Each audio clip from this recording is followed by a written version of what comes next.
Hello again, Dr. Lonnie Herman here, and I'm going to share with you another discussion about a woman who's in her 60s who has a vertigo problem.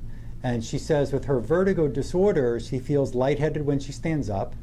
And you can see her walking, it's very unstable. The concentration, the look of almost dismay on her face as she's trying to walk down the hall here in the clinic. She did have shingles at one point in her life. She's been on blood pressure medications for 20 years. These are all possibilities of connections to her balance problem. She had anxiety as a child, ongoing, and there's medications every day for that. She's had diabetes since she's 35 years of age. Blood sugar disorders can lead to brain disorders. She's had a problem with parts of going to the bathroom. She's got depression, and she's had this vertigo problem for 4 to 5 years, and she was in the hospital for it at one point. She said she feels like the room is spinning, and the medications that they had given her for the vertigo all of a sudden made her handwriting messy. So either the handwriting is messy now because of the medications and or because of the neurological stresses that she's experiencing from the vertigo disorder. In her system, in her tissues, it was very interesting, and you're going to hear common findings amongst all of the chronically ill patients who I care for in my clinic, and you're going to hear similar things when I get to take care of you and or a loved one of yours as well. And the first part of her body that really needed help on this day, which was June 17th of 2015, was her reticuloendothelial system. I'll write that word at the bottom of the screen. The RES, for short, is also known as the reticuloendothelial system. And this is all different tissues in your body that help your immune system. It's part of the immune system, like the spleen and the bone marrow and the lymph, helps you fight the infections in the body. Well, there are times from various things like diabetes and medications and electricity and the number of infections and toxins that people are loaded with these days, where this whole system can't fight, let's say, 150 opponents at one time. It just can't do it. It may be able to fight one, but maybe it can't. Maybe all the antibiotics given to her as a child wouldn't allow her reticuloendothelial system, aka the immune system, do its job now.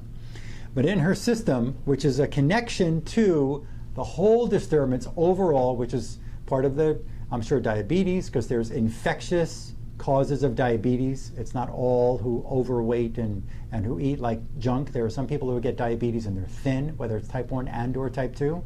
Watch my video about diabetes here on YouTube. I go into great detail about that.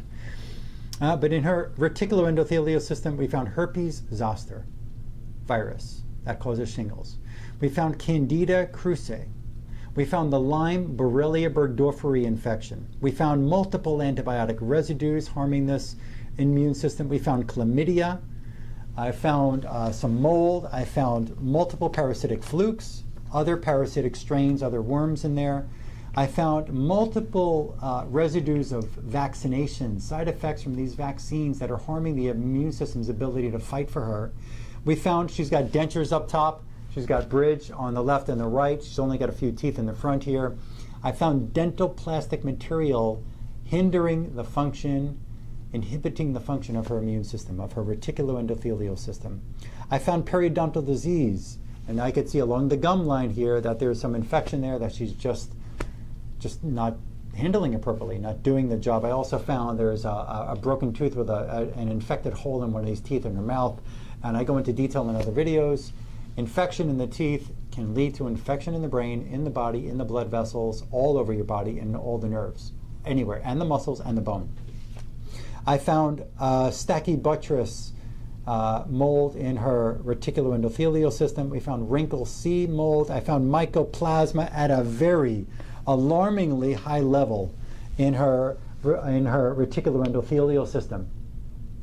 In order for the body to function normally, you've got to fix the metabolic factors that are causing these aggravations, that are causing these inflammatory conditions. Infections, toxins, electricity, dental materials and dental infections, as well as blood sugar imbalances, can and will lead to various conditions in the body, like a balance disorder.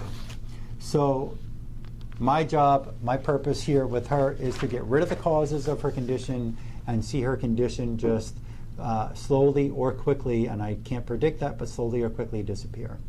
And that will happen. I'll report on this woman as we progress. I see her in another month. She's following protocols at home, following my findings, taking the specific remedies that are the identical duplicate copies of these infections and toxins, like cures like. So wherever this targeted remedy is, it's going to remove that specific targeted, what she takes is going to remove that specific targeted infection or toxin from the tissue that we're targeting right now. Thank you again for watching this video. Watch the other videos, click the subscribe link here, share this video with one person, like me on my Facebook page, and I really look forward to sharing with you more and helping you and a loved one get well. Thank you.